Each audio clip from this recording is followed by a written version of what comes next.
Livro do profeta Joel, capítulo de número 2, versículo de número 28, está escrito assim: E acontecerá depois, que derramarei o meu espírito sobre toda a carne.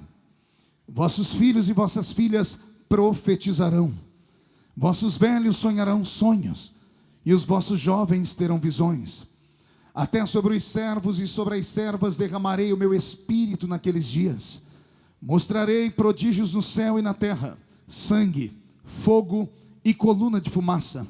O sol se converterá em trevas e a lua em sangue, antes que venha o grande e terrível dia do Senhor.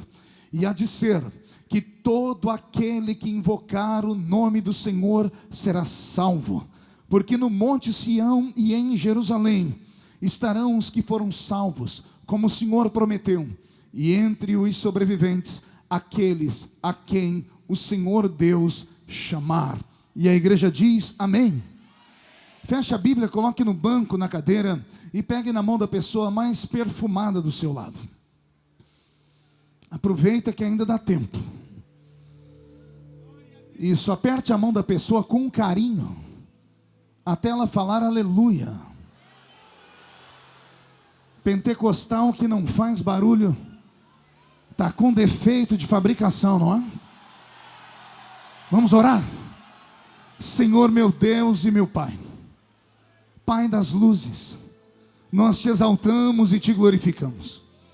Nós entendemos que este lugar é teu, que a glória é sua, e que a adoração tem um destino nesta noite: o seu coração, meu Pai. Senhor Deus, pelo 10º ano, São Gonçalo tem sido sacudida pela sua glória, e eu imploro a sua misericórdia nesta noite. Imploro ao Senhor que nos minutos que nos restam, que o céu comece a trovejar sobre este lugar, que o Senhor cerque este ambiente, e num raio de 5 quilômetros, onde houver um demônio alojado, eu dou a esses demônios segundos para sumirem de São Gonçalo, porque se não sumirem, serão queimados pelo poder da sua glória, que aqui será derramada. Senhor, rasga os céus sobre a cidade do fogo nesta noite. Manda anjos de fogo descerem aqui, que estes anjos desçam trazendo brasas de fogo nas mãos. Comece a esparramar estas brasas entre nós, e onde houver um crente cheio do Espírito Santo, pega ela, Jesus, toma ela nas suas mãos e mostra o caminho da verdadeira e poderosa adoração. Fala conosco, fica conosco, é o que eu te peço agora, em nome de Jesus Cristo, o seu amado e eterno Filho. Amém, amém e amém. E a igreja tome o seu assento, dando um grito de glória e uma linda salva de palmas a Jesus Cristo, porque Ele é o Senhor da glória. Querida igreja, noiva do Cordeiro, simpatizantes da nossa fé, amigos que vieram de perto, de longe, igreja que me assiste aqui dentro dos ginásios, que assistem do lado de fora pelo telão, pessoas de todo mundo que nos acompanham agora através das ondas da internet. O que Deus vai falar ao nosso coração nesta noite pode mudar a nossa história para sempre. Se eu conseguir trazer para vocês a metade daquilo que Deus colocou no meu coração, eu acredito que alguns crentes não vão conseguir voltar para casa andando nessa noite, vão voltar voando nas asas de um novo tempo. Ainda mais depois dos louvores que eu aqui ouvi, depois da empolgação com a qual eu percebi que vocês estão, eu acredito que duas coisas podem acontecer nesta noite: ou o céu pode descer aqui, ou esse lugar pode subir aos céus. Só vai depender de você. Você acredita nisso? Então, por favor, levante a mão direita para o céu, todos, chacoalhe a sua mão assim, coloque no ombro de quem está do seu lado, com carinho e respeito. Não tenha medo, não tenha vergonha. Agarre o ombro da pessoa, por favor, chacoalhe ela, até ela ficar irritada. Isso tira ela do lugar, tira ele do lugar. Só o meu assessor que não faz, olha lá, que coisa linda. Sentou bem na ponta e não me obedece. Chacoalhe a pessoa até ele ficar irritado. Isso. Diga a ele: Deus te trouxe aqui para isso hoje. Não, grite mais alto, diga: Deus te trouxe aqui para isso. Diga: para sacudir a sua fé, para sacudir o seu ministério, para sacudir a sua família, E só quem acredita nisso, dá um grito para acordar São Gonçalo inteira. Aleluias. É nesta fé que eu começo a entregar a mensagem de Deus para o seu coração. Eu acredito que quem tinha que ir embora já foi. Os que estavam preocupados com o novo capítulo da nova novela que entrou já estão em casa. Os que ficaram querem coisas maiores e mais profundas. Vou pedir com todo o carinho do mundo que você evite se locomover agora. E isso inclui também os que estão trabalhando, porque quem tinha que andar, ir no banheiro, já fez isso. A partir de agora, eu quero ter a sua mente cativa, porque a glória de Deus só pode tocar um coração de um homem ou uma mulher quando eles entram num lugar diferente. Entrar na igreja, todos conseguiram entrar. Entrar na igreja, às vezes até cachorro entra, porque a porta está aberta. Mas entrar no culto é totalmente diferente. Entrar no culto não é para qualquer um. Se você olhar à sua esquerda e à sua direita, você vai perceber pessoas que já entraram no culto.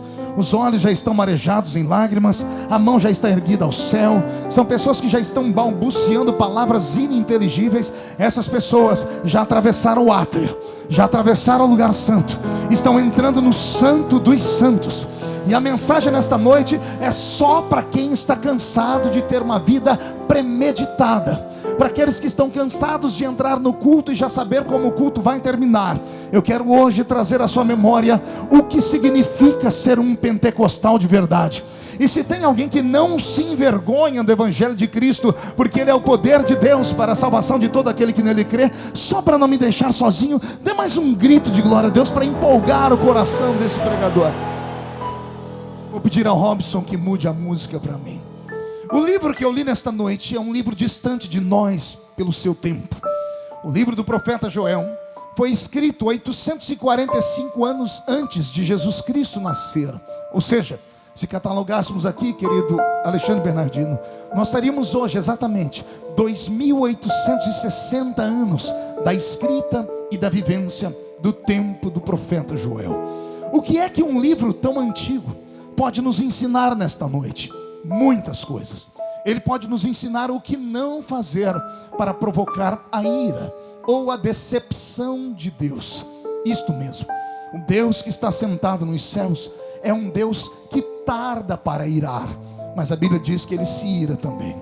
O Deus que está sentado no céu, ele é um Deus de misericórdia, mas também é um Deus de justiça. É um Deus que não leva afronta para casa. É um Deus que não aceita repartir você com um outro pseudo-Deus. Ao vir para uma reunião como essa, Deus até aceita umas coisas que o pregador não aceita. Por exemplo, eu sou pentecostal até o tutano dos meus ossos. Desde criança fui criado em ambientes assim. Quer me matar do coração é você sentar na minha frente e ficar me olhando com essa cara feia, parecendo que foi batizado num pote de vinagre. Quer me deixar entristecido é eu estar pregando e você ficar com essa boca calada, essa boca travada, essa boca de aço, essa língua de ferro, esse queixo de concreto. Quer me deixar angustiado é depois de 20, 25 minutos o seu olho fica seco, igual o olho de sapo que morre no dia de enchente. Aí você me deixa angustiado de verdade. Por quê? Porque a minha alma foi treinada num culto pentecostal, mas o meu Deus não. Ele é longânimo. Deus até aceita a sua cara feia. Deus até entende você ser tão ranzinza. Deus até entende você ter chegado aqui estressado, irado. Deus até aceita você não abrir a boca nem para respirar. Deus até entende as pessoas do seu lado perguntando: você tem mãe? E você tão revoltado, diz assim: nem pai, para encurtar a conversa. Deus aceita isso. Mas tem uma coisa que Deus não aceita: repartir você com outra coisa que pense ser Deus. Não há outro Deus além do nosso Deus, e isso ele não abre mão. Pois bem, nos dias do profeta Joel, a terra estava inundada pelo pecado, pela promiscuidade. Os homens só casavam, davam-se em casamento, adoravam imagens de pedra, de ouro, adoravam a Baal, Astarote, Azera, Marduk, os pseudos deuses da Mesopotâmia antiga. E eu não estou falando dos heteus, dos heveus, dos girgazeus. Eu estou falando dos hebreus. Eu estou falando do povo eleito, do povo escolhido. Não foi uma, não foram duas, foram inúmeras vezes que Deus puxou a orelha deles dizendo: se dobrarem os seus joelhos diante de postes ídolos, eu travarei o céu em cima das suas cabeças. Não foi uma, nem duas vezes que Israel viveu uma estiagem, uma secura no tempo. Quem já leu o livro do profeta Jeremias deve se lembrar da sua profecia, e talvez uma profecia poética, talvez uma das mais lindas, quando ele disse assim: passou a cega, findou o verão, e nós não estamos salvos. Quando ele diz isso, ele está falando que passou de Israel a oportunidade da sobrevivência, porque o verão e a cega compreendiam dois períodos em que Israel, que era um povo semita, que vivia da terra, aravam a terra e plantavam a semente, esperavam que a terra produzisse. Na estação dos frutos, Israel esperava que as tamareiras, que as macieiras, que as parreiras de uva trouxessem para Israel alento. E na estação do plantio dos cereais, Israel esperava que o trigo, que a cevada pudesse crescer naquela época, e Israel ter alimento para si, para os seus filhos e para os seus animais. Ou seja, na cega e no verão, períodos que compreendiam quase meio ano. Mas quando Jeremias grita: passou a cega, ele está dizendo: plantamos os grãos e os grãos não brotaram. Quando ele diz passou o verão, ele está dizendo: plantamos os frutos e os frutos não vingaram. Quando o profeta Jeremias diz que passou a cega, findou o verão, nós não estamos salvos, ele disse: todos nós vamos perecer de fome sobre a terra. Houveram dias terríveis. Quem já leu a Bíblia Sagrada encontrou uma história de terror. A Bíblia diz que a fome era tão grande que mulheres matavam seus próprios filhos e praticavam canibalismo. Comiam suas crianças, cozinhavam elas e devoravam. Quem se lembra do profeta Elias, que passou orando por um tempo, e durante 3 anos e meio não houve chuva sobre a terra, até que o profeta colocou a cabeça entre os joelhos. Eu já vi pessoas colocarem a testa no chão, é até um mandamento bíblico: coloque a boca no pó, talvez assim haja esperança. Mas colocar a cabeça no meio dos joelhos tem que ser um contorcionista. E Elias conseguiu colocar a cabeça no meio dos joelhos e pediu para o seu empregado, ou seu servo, seu secretário, subir o alto da montanha. E o menino fez isso por 6 vezes. Na 7ª vez ele desce dizendo: a única coisa que tem no céu é uma nuvem do tamanho da mão de um homem.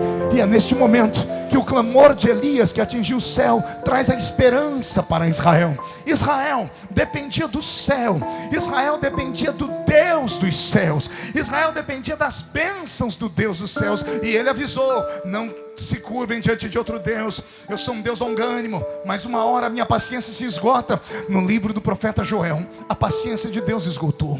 No livro do profeta Joel, um livro tão pequeno, ele narra histórias emocionantes que faria qualquer crente sensível aqui se derramar em lágrimas. Por exemplo, a Bíblia diz que era tanta fome, tanta sede na terra, que os animais irracionais, que as ovelhas, que as vacas, os poucos cavalos que sobraram, os dromedários, os camelos, os animais irracionais olhavam para o céu e clamavam.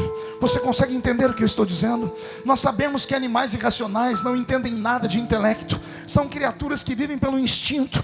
Mas o homem que escreveu o livro disse que a peleja era tão grande que até os animais olhavam para o céu e clamavam. As ovelhas baliam, as vacas mugiam, os cachorros latiam, como que pedindo a Deus: tenha piedade de nós também, porque nós não temos culpa. Animal não peca, animal não tem espírito, animal não entende, mas o homem entende. Se os animais estavam clamando, imagine a situação dos homens. A Bíblia Sagrada diz que Joel saltou no meio do povo nesse tempo e trouxe uma palavra dura ao coração deles, dizendo: se não vos arrependerdes, o Senhor extinguirá o nosso nome da face da terra. E é isto que entra no coração das pessoas. E houve um arrependimento tão grande naquela época, que a Bíblia Sagrada diz no livro do profeta Joel, que até os recém-casados deixavam as suas noites de núpcias e iam para o meio da rua, rasgaram as suas roupas e ficaram clamando debaixo do sol quente. A Bíblia Sagrada diz que o clamor foi tão grande que os velhos, os anciãos, que rasgavam as suas roupas, que rapavam as suas cabeças e jogavam sobre elas cinzas, iam para o meio da rua e começaram a chorar diante de Deus para aumentar o clamor. A Bíblia Sagrada diz que as mães que tinham bebês, que haviam recém-amamentados, tiravam as crianças dos seus seios que estavam magros porque não tinham leite, e deitavam as crianças no solo quente, para que o choro delas, somado ao balido das ovelhas, ao mugido das vacas, ao choro dos debutantes, ao choro daqueles que haviam acabado de se casar, ao choro dos velhos, para que isso provocasse uma comoção lá em cima no céu. Deixa eu te contar uma qualidade de Deus.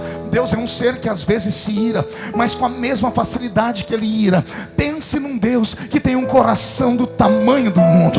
Pense num Deus que não suporta ver um homem e uma mulher dobrar os seus joelhos no chão.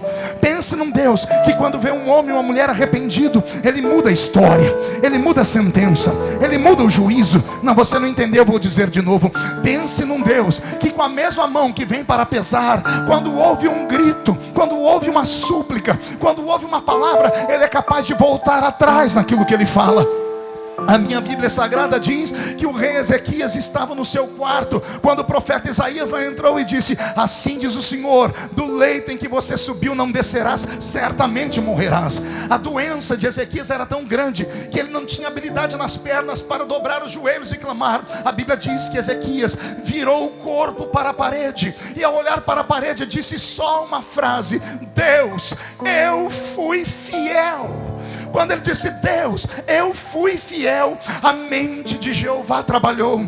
E Deus olhou para aquele moribundo na cama e viu o resultado da vida dele: um homem libado, um homem sacro, um homem que derrubou os altares de Baal, um homem que trouxe adoração ao verdadeiro Deus. Isaías, que era o profeta, estava descendo a escadaria do palácio para ir embora, quando Deus gritou com ele: Isaías, dá meia volta, entra no quarto do moribundo, porque você tem uma nova profecia. Eu imagino Isaías voltando e dizendo: já vou fazer a missa dele, já morreu um homem, é a extrema-unção que o Senhor quer que eu dê a ele. O Senhor diz: não, você vai dizer para ele que eu estou acrescentando mais 15 anos na vida dele, porque é tempo de milagre. Ei, eu não sei como você entrou aqui dentro. Talvez o seu silêncio seja culpa de uma semana desgraçada, de um mês pervertido, de uma semana onde você não conseguiu vencer a sua carne, onde os seus olhos foram colocados em lugares que não deviam. Talvez você entrou aqui arrastado pela mãe, pelo pai. Você veio para cá porque o amigo te trouxe, mas sua vontade não era estar aqui, porque você se sente inútil, se sente sujo. Mas pense no que eu vou te dizer agora.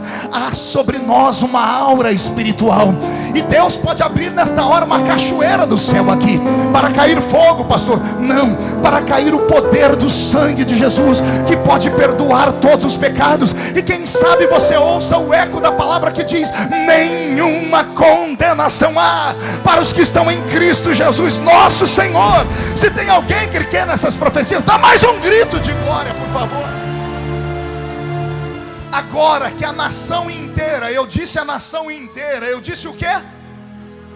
Não ouvi. Não foi um povo, não foi uma tribo, não foi uma avenida, foi a nação toda. Agora que a nação toda está ajoelhada, quase 5 milhões de judeus, aquela terra seca foi banhada com lágrimas, aquela terra seca começou a tremer.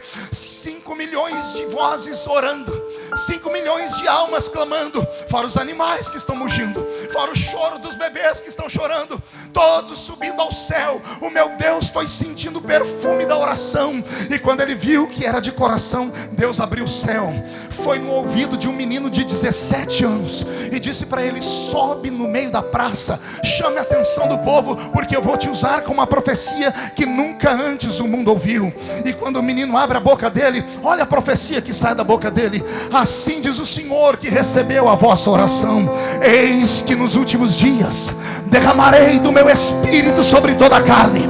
Vossos filhos e vossas filhas profetizarão, vossos jovens terão visões, e os vossos velhos sonharão sonhos. Naqueles dias derramarei do meu espírito sobre os servos, sobre as servas, trarei sobre a terra juízo.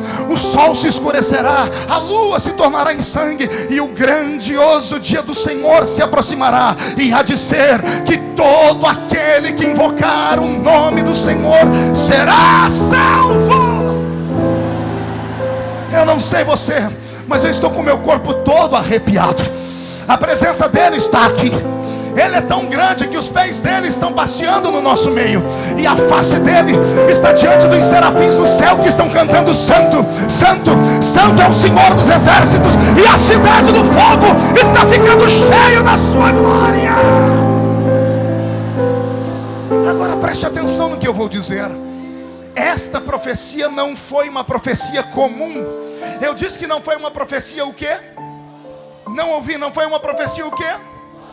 Pergunte por quê. Só falo se todo mundo perguntar. Porque quando Joel profetizou a efusão, o derramamento da plenitude do Espírito, Deus havia arrancado o Espírito da terra. Nenhum homem, com exceção do tempo de Joel, 3 categorias apenas, tinham a oportunidade de experimentarem o toque do Espírito Santo. Deixa eu contar a história como foi. Começou no Gênesis. O homem não é um ser comum. O homem não é como um animal irracional. O homem também não é como um anjo. Com todo respeito aos irmãos anjos que estão por aqui, porque a Bíblia Sagrada diz que eles vêm porque o anjo do Senhor acampa ao redor daquele que o teme e o livra do mal. Com todo respeito a essas lindas criaturas de Deus, o homem é a coroa da criação divina. Vou falar de novo. O homem é a coroa da criação divina. Pastor, o senhor quer dizer que nós somos maiores do que os anjos? Em termos de criação, sim. Em termos de poder, hoje ainda não. Porque eles não são dados ao nosso tempo. Não são seres físicos, são seres espirituais. Mas são seres que, quando foram feitos por Deus, foram feitos em série. Foram feitos como? Com exceção de 2 ou 3 que a Bíblia Sagrada resolve falar o nome deles, os demais foram feitos em levas. Por isso que quando houve um pecado no céu, a terça parte tombou. É como um carro que sai da concessionária com um defeito na repimboca da parafuseta. Todos os carros dão defeito. É preciso a concessionária acionar a empresa de televisão e chamar todas as pessoas. Atenção, todas as pessoas que compraram o carro da General Motors, ano tal, favor procurar um posto avançado perto da sua casa para fazer um recal, porque há um problema no seu veículo. Quando sai com defeito um, sai com defeito todos. Mas Deus, depois da queda deles, os santificou. Hoje Deus não corre mais o risco de ter uma nova rebelião no céu. Deus consertou esses anjos em série. Os animais também foram feitos em série. Eu provo para vocês. Se você ver uma manada de elefante, todos são iguais. Parecem ser clones um do outro. Você vê as ovelhas, todas são iguais. Os cachorros, dada a sua raça, o seu pedigree, todos daquele pedigree são exatamente iguais, são clones. Os animais racionais foram feitos em série. Olha os peixes do mar. Você vê uma baleia, é exatamente igual a outra baleia. Você vê um peixe, ele é exatamente igual àquele peixe. Porque todas as criaturas do mundo, com exceção do homem, foram feitos em série, em levas. Quando Deus foi fazer o homem, Ele diz: esse eu não vou deixar ninguém fazer, esse eu vou fazer com a minha própria mão. E quando Deus fez você, Ele misturou dentro de você o céu e a terra. Vou falar de novo. Quando Deus fez você, Ele colocou dentro de você o céu e a terra. Por que é que você acha que o salmista disse assim: a minha alma tem saudades do céu? O homem só podemos ter saudade daquilo que conhecemos. Só há saudade quando sentimos falta. Ora, se você nunca foi no céu, como é que você tem saudade do céu? O salmista sabia uma coisa que nós nos esquecemos: nós estamos aqui, mas nós não somos daqui. Nós viemos de lá e é para lá que nós vamos voltar. Quando o homem morre, o pó volta ao pó, mas o espírito volta a Deus que o deu. Quem crê nisso, diga glória a Deus. Anjo não pode morar na terra. Anjo visita a terra e volta para o céu. Animal irracional não pode ir para o céu. Não existe céu para os cachorrinhos. Já desse o Papa Francisco, por quem eu tenho respeito, deu essa matéria dizendo que os cachorros iam para o céu dos cachorros.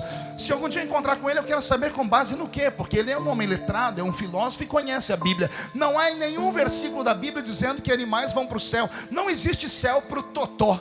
Quando o seu cachorrinho morrer, não minta para o seu filhinho, tá bom? Não existe. Pastor, e aí? E aí que a equação é assim: anjo fica no céu porque foi feito lá. Animal irracional fica na terra porque foi feito aqui. Animal irracional não vai para o céu. Anjo não mora na terra. Anjo visita a terra e tem que voltar para o céu. O ser humano é a única raça do mundo que mora na terra.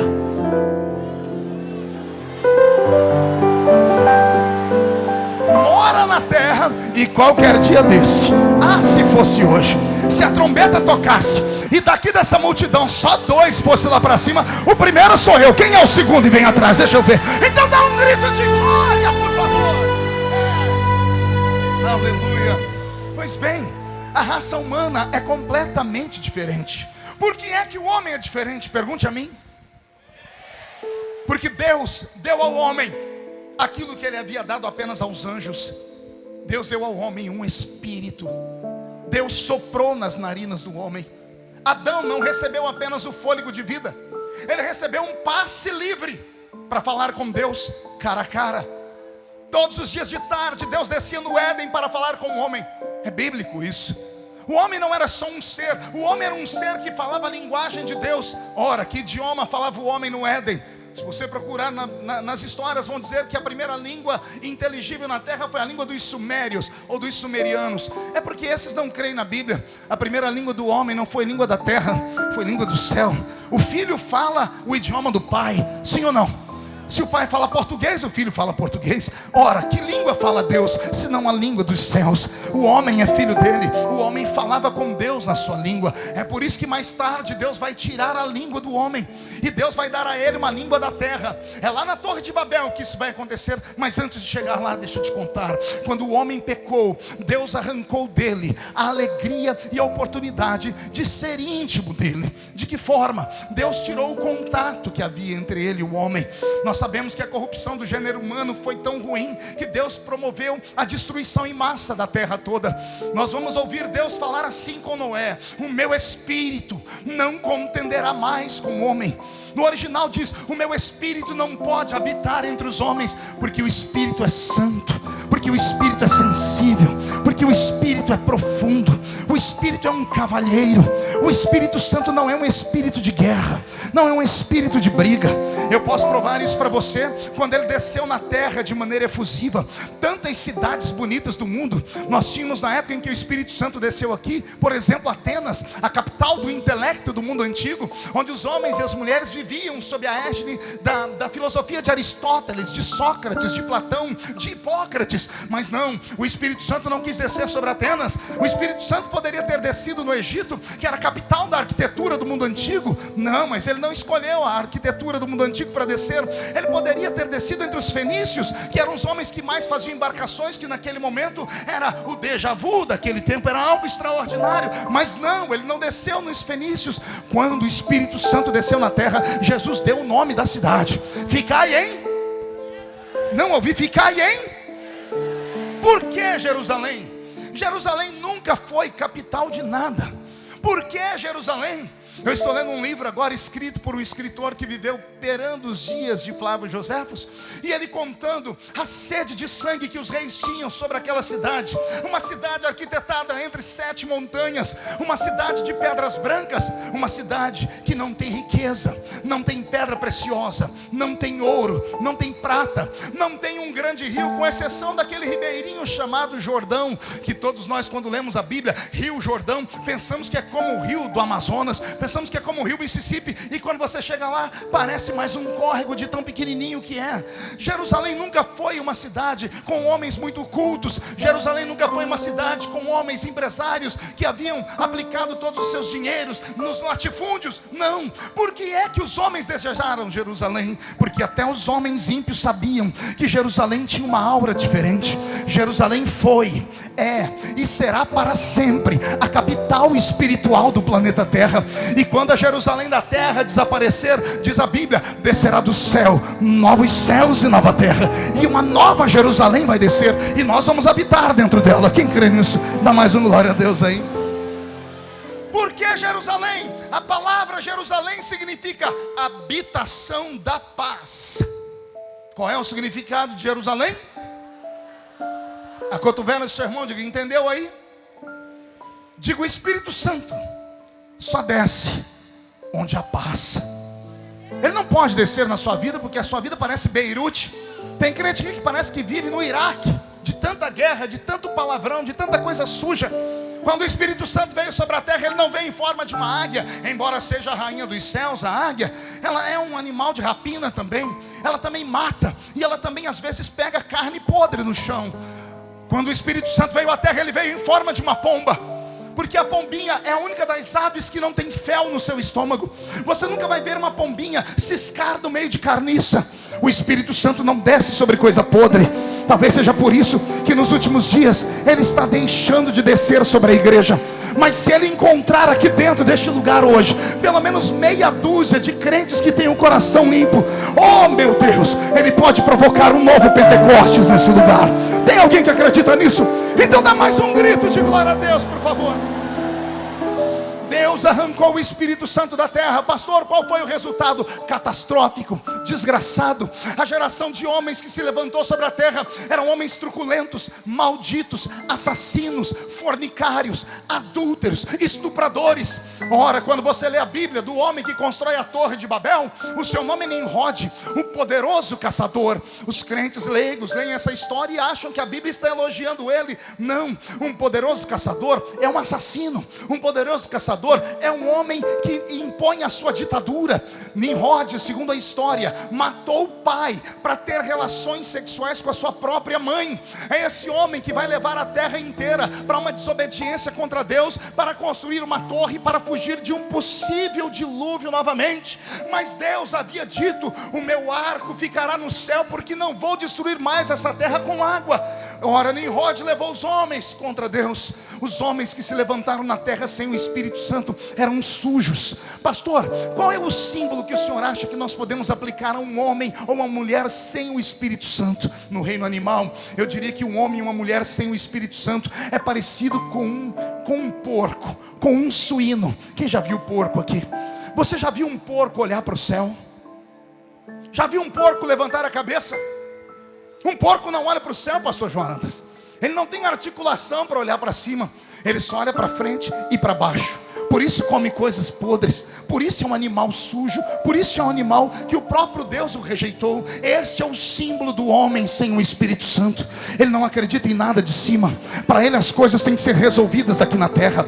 Para eles tanto faz como fez as relações sexuais. Se o homem dorme com mulher, se dorme com outro homem, se dorme com um animal, se dorme com uma árvore, se dorme com um objeto, se dorme, sabe Deus com o quê?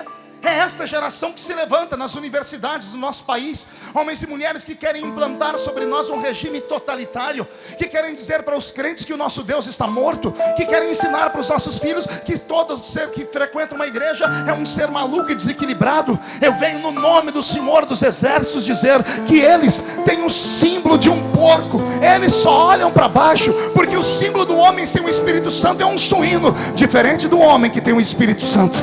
O homem que tem o Espírito Santo, o símbolo dele não é um suíno, é uma águia de verdade. Porque uma águia voa alto. Quando ela vê uma tempestade vindo sobre ela, não há três chances, só há duas: ou ela voa por cima, ou ela atravessa a tempestade pelo meio. A águia não desce, a águia não espera a tempestade passar. É assim que eu vejo esta igreja, é assim que eu vejo este congresso missionário, é assim que eu vejo esses cantores e pastores que estão aqui. Venha o vento que vier, ou a gente vai por cima, ou a gente vai pelo meio. E quem viver verá se vamos vencer ou não vamos vencer, porque temos o Espírito Santo. Um homem e uma mulher sem o Espírito Santo, Ravel, ele parece uma tartaruga de casco para baixo e pé para cima, faz movimento, mas não sai do lugar. Um homem cheio do Espírito Santo é como uma locomotiva acesa: ou sai da frente ou ele te atropela, porque a glória do Senhor está sobre ele.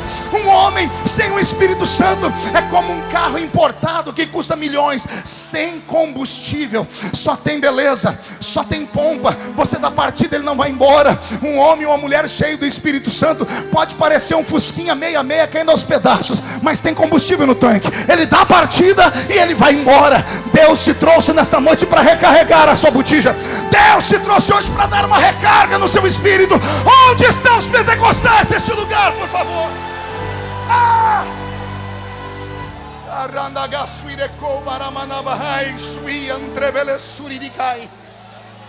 O homem passou uma temporada de 1000 anos sem a presença do Santo Espírito, porque Deus disse a Noé: o meu Espírito não ficará aí.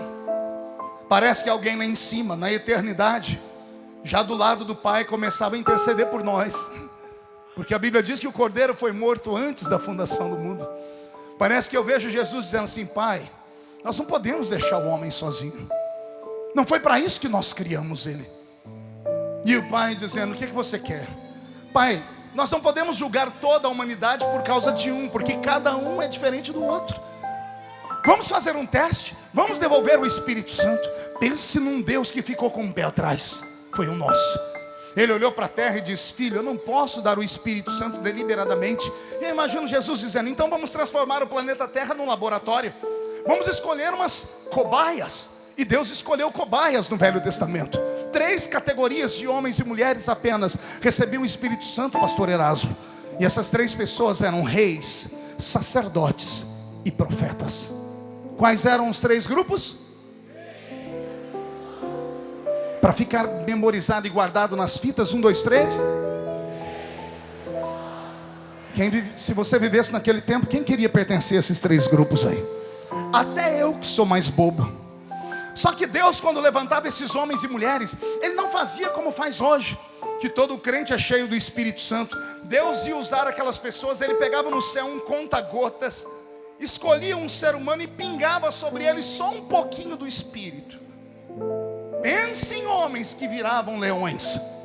Tem um homem escolhido por Deus. Todo mundo acha que ele era forte. A visão dele nos livros é um homem parecendo Arnold Schwarzenegger. O nome dele é Sansão.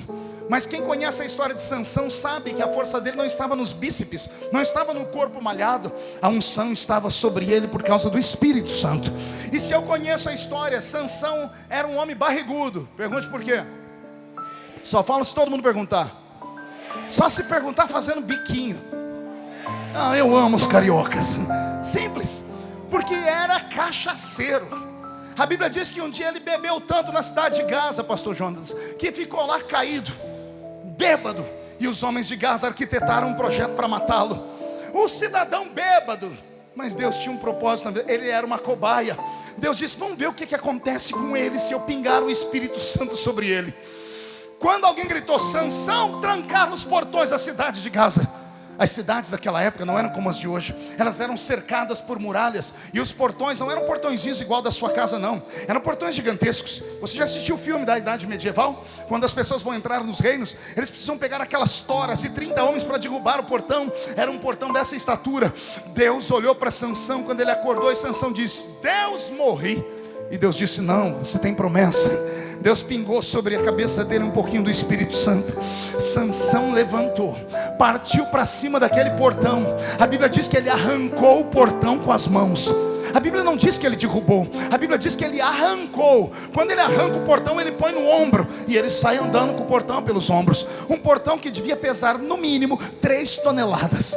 Um portão de 3.000 quilos. E ele sai andando. E quem conhece geografia bíblica sabe que naquela colina, na colina daquele lugar, só havia montanhas. Ele sobe uma distância de quase 30 quilômetros no alto da montanha e joga aquele portão lá em cima. Para quê, pastor? Para mandar um recado para nós, que a porta que Deus abre, Deus fecha. Deus extingue a porta. Deus transformava os homens em cobaias. Pastor, o senhor tem razão. O senhor tem certeza do que o senhor está falando? Como o sol que brilha. Vou te dar mais provas. Os homens não podiam profetizar a qualquer hora. Se você ler o livro do profeta Ezequiel, você vai ver que um dia Deus falou assim: Ezequiel, você é profeta, mas eu vou te deixar mudo. Você não vai profetizar. E Ezequiel ficava na beira do rio Quebar assim, ó,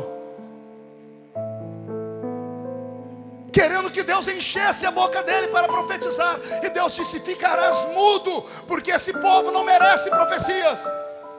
Se você ler a história do profeta Eliseu, depois que recebeu a porção dobrada do espírito de Elias, um dia viu as coisas desandarem. Então ele chegou: Deus, eu sou profeta, quero profetizar. Deus, me autoriza a profetizar. E o céu estava de bronze. Olha a inteligência de Eliseu. Ele foi na cidade, pegou um tocador de instrumento e disse: meu amigo, me ajuda aí, toca alguma coisa para Deus. E Eliseu escondeu atrás do músico. O moço começou a tocar. Toca até Deus escutar. Toca. A Bíblia diz que o céu abriu. E quando Deus foi olhar para o músico, olha Eliseu: Senhor, eu quero profetizar, dá para me encher? Eliseu precisou de alguém para abrir os céus. Os homens não podiam ter o Espírito Santo de qualquer forma. Vou te dar uma prova irrefutável. Tem um homem em Israel escolhido por Deus. Ele é um legislador. Só que ele não está dando conta mais porque o povo era ruim. Ele entrou na casa do sogro dele e disse: Jetro, não estou dando conta. O povo me oprime. Jetro olhou para ele e disse: meu genro, se não quer morrer do infarto do miocárdio, escolhe homens em Israel. Separe 70 homens em Israel. Homens em quem você confie. Homens que tenham a graça de Deus. Moisés olhou para o sogro e disse: você tem razão, só que eu não posso fazer isso. Moisés subiu para o alto da montanha, marcou uma audiência com Deus. E quando Deus apareceu para ele, disse: Senhor, meu sogro me deu uma ideia. Eu não estou dando conta de carregar o fardo. O senhor pode me ajudar a escolher homens e mulheres, ou homens, principalmente os chefes de tribos, para que eu possa repartir com eles a carga? Você já tem o nome deles, Moisés? Está aqui, Senhor. 70 nomes eu escrevi. Olha o que Deus faz com Moisés. Moisés, sobe o alto da montanha. Eu vou retirar do espírito que eu te dei. Vou pegar do que está dentro de você e vou repartir com esses 70 homens. Você entendeu o que eu disse ou não? Deus não falou para Moisés: vou levantar eles. Não, o Senhor disse: você não está dando conta? Porque eu te dei capacidade. Mas se você não quer, eu vou tirar de você e vou dar para os outros. E a Bíblia Sagrada diz que o espírito que estava em Moisés se moveu e começou a sobrevoar a nação de Israel. 68 homens estavam dentro do arraial. E quando o espírito que estava em Moisés desceu sobre eles, os 68 começaram a profetizar, começaram a cantar e a dançar. Só que tinha 2 que não estavam no arraial, estavam do lado de fora, estavam em missão, estavam capinando a roça, estavam apanhando chuchu, sei lá o que estavam fazendo, mas eles estavam na lista. Olha que coisa linda eu aprendo aqui. Não importa onde a pessoa está, se tiver na lista... Não, você não entendeu, eu vou falar de novo. Não importa quem é você, onde você congrega, se é gordo, magro, rico, pobre, negro, branco, asiático, se só tem 2 dentes na boca, parecendo o zagueiro e o atacante, se é analfa de pai, beta de mãe, se tiver na lista, o Deus que eu sirvo vai te buscar. Robson, mude a música. Os 2 estavam lá no meio, fora do arraial. Quando o espírito de Moisés desceu sobre eles, os 2 começaram a profetizar, pastor Jonatas. E estava passando justo naquela hora. Sempre tem um infeliz, sempre tem um com a língua solta, sempre tem aquele irmão que só o sangue de Jesus para ter piedade. A língua é do tamanho da gravata do pastor Jonatas, só o sangue do cordeiro. O irmão passou e viu os 2 pulando, falando em línguas. Oh, pastor, aí o senhor foi demais. Não sei, eu não estava lá para ver. Eles começaram a profetizar. Quem sabe profetizar em outra língua? Os 2 estavam lá, orando, falando com Deus, cheios do Espírito Santo, profetizando. E aquele enxerido, ao invés de se aproximar deles e orar também, correu até Josué. Josué ficava na porta da tenda de Moisés. Lá vem o enxerido. Moisés põe a mão na cintura. Nosso irmão Josué põe a mão na cintura, segura a espada, diz: onde você vai? E o rapaz diz assim: eu quero contar para Moisés um escândalo que está acontecendo na nossa congregação. Lá do lado de fora tem 2 judeus, 2 israelitas pulando, profetizando. Isso não se faz. Josué ficou irado, disse: deixa que eu falo com Moisés. Josué entrou dentro da tenda, acordou Moisés. Moisés disse: o que foi, Josué? Eu acabei de descer do monte, agora estou cansado. Deus retirou da unção que estava sobre mim. Moisés, tem 2 homens do lado de fora do arraial pulando e profetizando. Você quer que eu vou lá e calo eles? Porque esta glória é só para Israel. Você quer que eu vou lá e dou um jeito porque eles estão escandalizando? Quer, Moisés? Moisés olhou para Josué e disse: Josué, aprenda. Oxalá não só os 68 aqui na congregação, oxalá não só os 2 lá fora, oxalá não os 70 que estão aqui nessa lista. Quem dera todos os judeus fossem cheios do Espírito Santo. Ah, quem dera! Esse é o sonho de todo pastor: ter uma igreja que transpire azeite, ter uma igreja que tem o pé na terra, mas a mente está colada no céu. Ter uma igreja que os homens e mulheres têm um anel de formatura no dedo, mas quando saem da terra tocam o sobrenatural e a sua mão cura os enfermos. O sonho de todo pastor é ter na sua frente homens e mulheres que possam obrar pelo Espírito, que possam criar coisas novas, que possam voltar a dar vida àquilo que nós temos como profecias. Pergunte aí ao seu irmão quanto tempo faz que ele não ouve uma profecia de verdade. Se há algum assembleiano entre nós aqui, pergunte a ele qual foi a última vez que ele ouviu alguém interpretar uma língua estranha. Se você está perto de um crente que nasceu queimado pelo fogo, pergunte para ele a última vez que ele ouviu falar de um crente que foi arrebatado ao céu e voltou para contar visões do céu. Será que só eu sinto falta disso? Será que só eu entro nas igrejas e me dá angústia? Onde estão os crentes que se revoltam?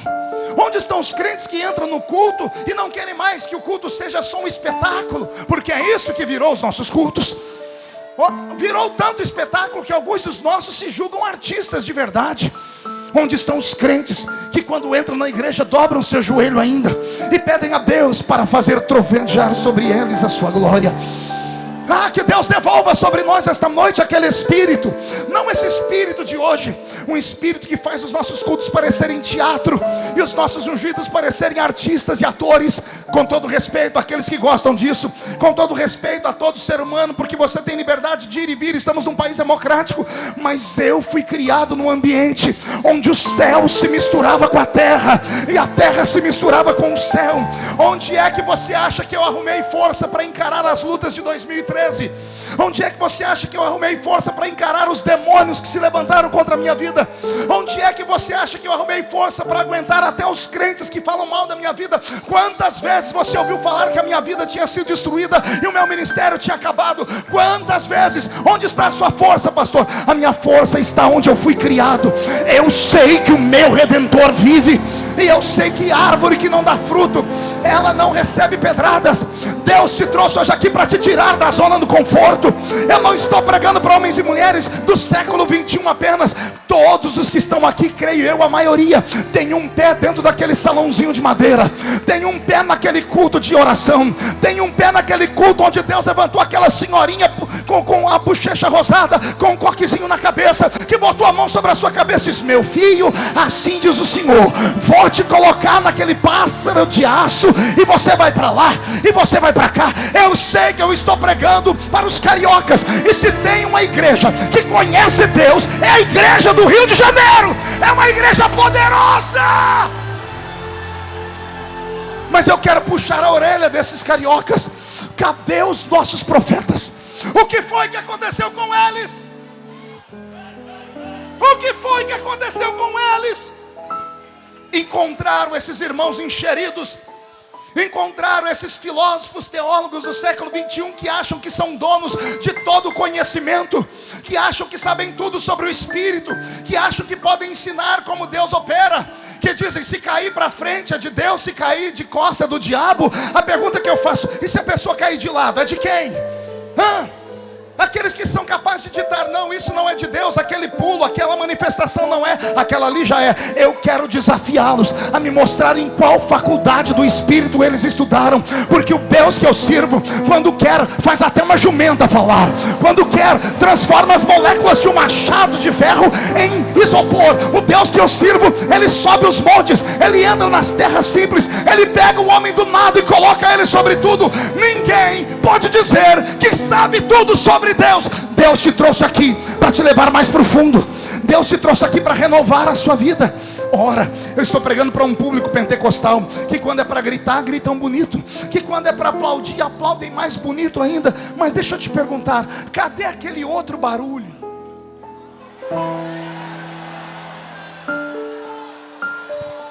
Aquele barulho que virou até canção. Onde está aquele povo barulhento? Onde está que não se vê nenhum irmão? Eu quero saber daquele barulho de línguas, um coral de línguas estranhas. Eu quero saber daquele povo que quando ora o corpo sente, o corpo se arrepia, os olhos marejam em lágrimas. Ah, pastor, o senhor é filiado à doutrina de ser sensitivo. Me chame do que você quiser. Um dia desse, pastor Jonatas, eu estava num debate com um ser aí, um ser progressista, um evangélico progressista. Olha que desgraça nós estamos vivendo. Sabe o que ele disse para mim, Anderson? Ele disse para mim que o que acontece no nosso culto é uma reação psicossomática do nosso cérebro. Ele disse que é histeria pura. Ele disse que no nosso meio só tem gente louca e esquizofrênica. Quando ele disse aquilo, eu disse: você acertou. Eu só prego para esquizofrênicos. E ele falou: você é maluco? Eu disse: você não sabe o quanto. Eu disse: quem me autoriza a ser esquizofrênico é o apóstolo São Paulo. Quem já estudou Freud sabe que Freud explica assim: a mente humana, para ser uma mente sã, ela tem 3 pés que sustentam ela. Um ser normal só vê o que todo normal vê. Um ser normal só ouve o que todo ser normal ouve. Um ser normal só sente o que todo ser normal sente. Quando um ser vê o que o outro não está vendo, eles dizem: camisa de força nele. Quando um ser escuta o que o outro não está ouvindo, alguém diz: está ouvindo vozes, consulta lá o médico, o psicólogo. Ora, o apóstolo São Paulo, quando escreveu para a igreja mais viva que ele havia plantado, disse: aquilo que os olhos não viram, aquilo que os ouvidos não ouviram, aquilo que não subiu ao coração do homem, é o que Deus tem reservado para aqueles que o amam. Ah, meu Deus, me dá os malucos aqui, me dá os crentes do mistério, me dá os crentes do reteté. Isso, pula, grita, planta bananeira, agarra o diabo pelo chifre, chuta a cara dele para o inferno, mostra que você ainda tem Deus.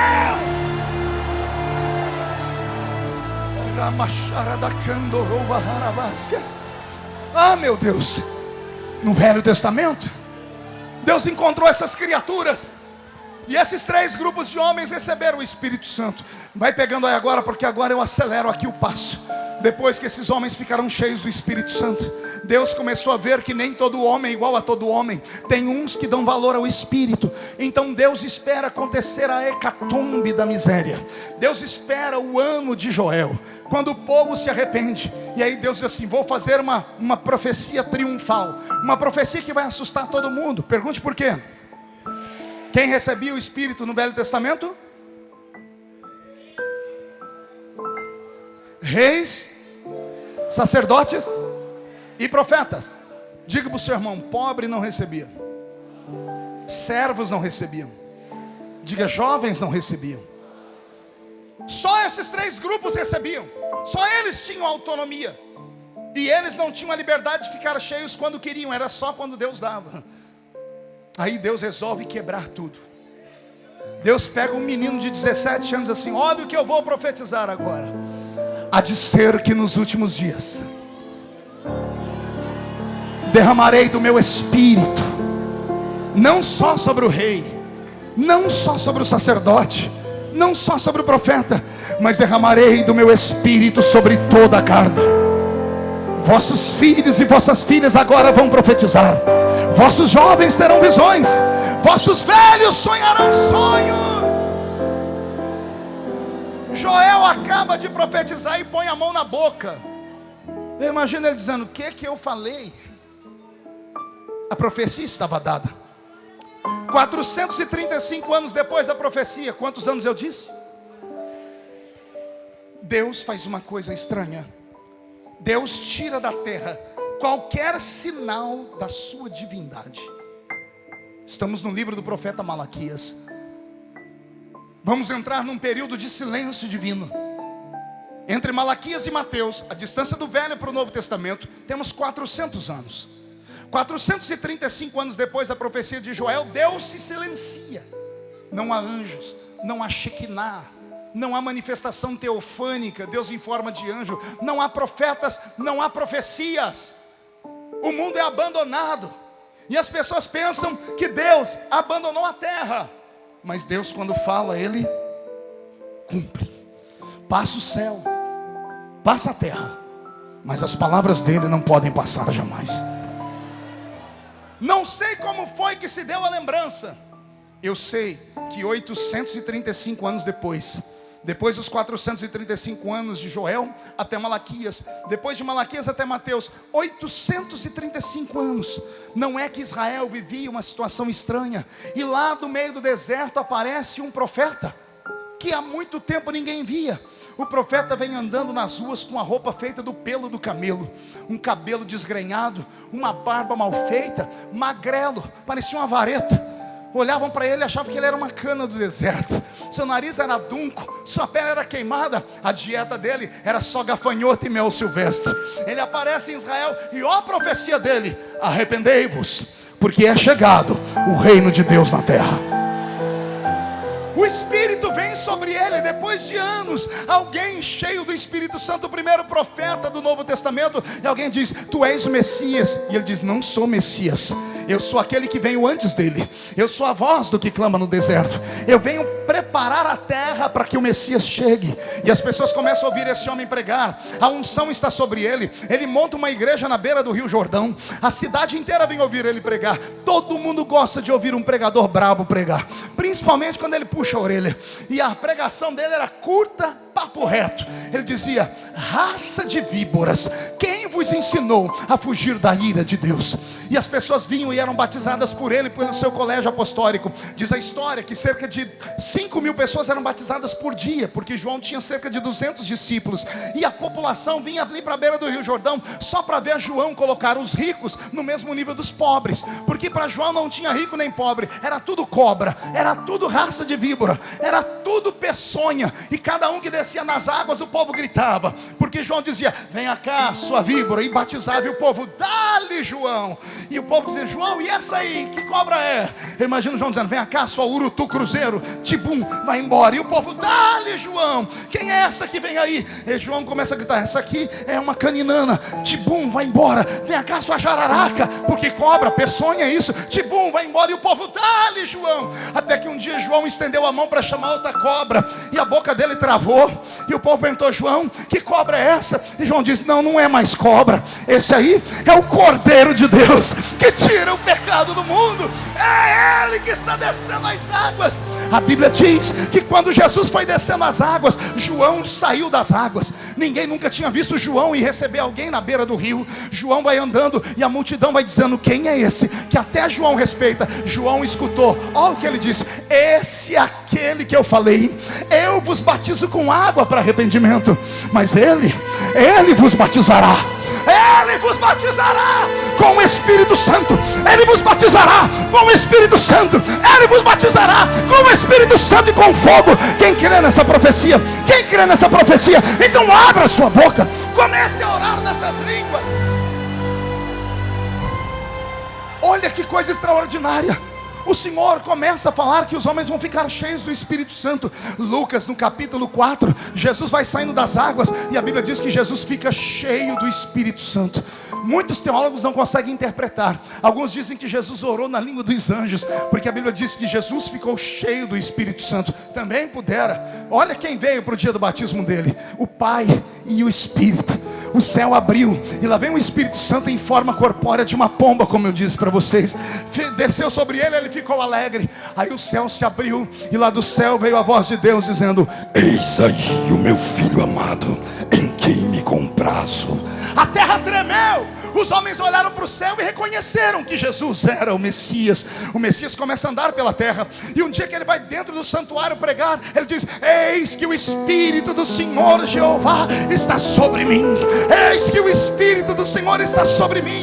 Eis que ele me ungiu para dar vista aos cegos, anunciar o ano do Senhor, a trazer de volta o que foi roubado. Jesus não era só um homem, era um homem cheio do Espírito Santo. E um homem cheio do Espírito Santo cura. Um homem cheio do Espírito Santo ganha almas. Um homem cheio do Espírito Santo perdoa. Jesus expulsa demônios. De uma só leva ele expulsou uma legião inteira de um coitado. Jesus anda em cima das águas. Jesus flutua no céu. E depois disso ele é morto. É morto, mas é ressuscitado. E quando está ressuscitado, num período de 40 dias, ele disse aos seus discípulos assim: eu vou para o Pai, mas eu não vou deixar vocês órfãos. Eu mandarei para vocês um outro Consolador. Mandarei um quê?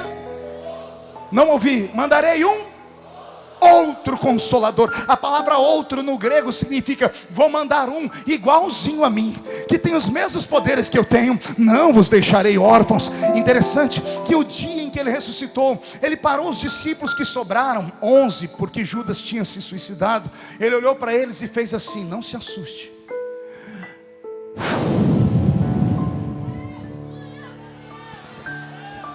Já leu isso? João capítulo 20. A Bíblia diz: e Jesus soprou sobre eles e disse: recebei o Espírito Santo. Quem entendeu até aqui, diga: eu entendi. Então agora eu vou te dar um nó na cabeça. Jesus soprou sobre eles quem? Não ouvi quem? Então diga para o seu irmão: eles tinham o Espírito Santo? Sim ou não? Por que é que quando Jesus foi assunto ao céu, ele disse: olha gente, ficai em Jerusalém, até que do alto sejais revestidos de... Não ouvi. Revestidos de? Quem desceu sobre eles naquele dia? Quem? Não ouvi. Quem desceu? Tá, eu vou recitar para você o texto. Estavam todos reunidos no mesmo lugar, e de repente veio do céu um som parecido com de um vento forte e impetuoso, que encheu toda a casa onde estavam assentados. Foram vistos por eles línguas repartidas como que de fogo, as quais pousaram sobre cada um deles, e todos foram cheios do Espírito Santo e começaram a falar nas línguas que o Espírito lhes concedia que falassem. Quem desceu sobre eles? Não ouvi. Quem desceu sobre eles?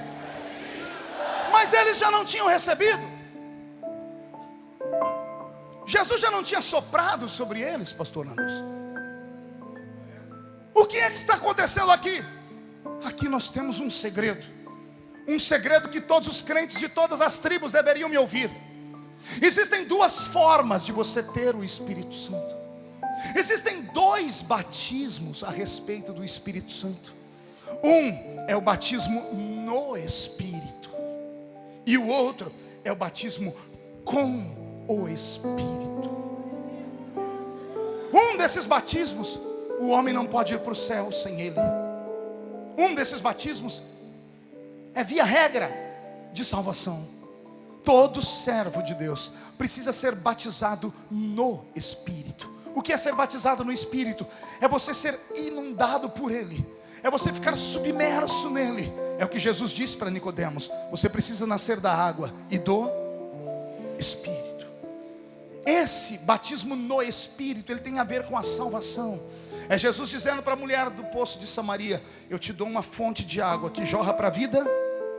Que jorra para a vida. Fonte de água que jorra para a vida. Essa fonte jorra para a vida eterna, tem a ver com salvação, ela está aqui dentro. Os discípulos, quando receberam um sopro da boca de Jesus, estavam sendo batizados no Espírito, estavam purificados e prontos para a salvação. Só que isso não foi o suficiente.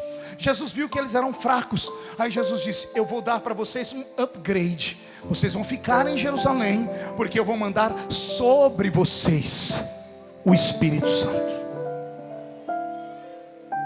Ficai em Jerusalém até que do alto sejais o quê? Vestidos. Não ouvi vestidos? Ah, revestidos. Então aqui está o segredo.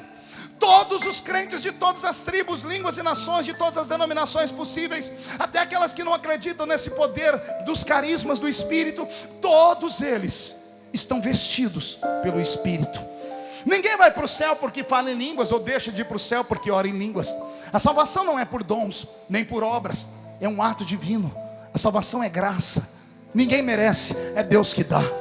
Não importa se você fala em línguas ou se você não fala. Ih, pastor, então quer dizer que aqueles irmãos daquela igreja que ninguém persegue eles vão para o mesmo céu que eu? Exatamente. Ah, pastor, então vou parar de gritar aqui porque todo mundo só me lasca, até os pregadores me batem. Deixa eu te dizer a diferença. Vocês vão para o mesmo céu.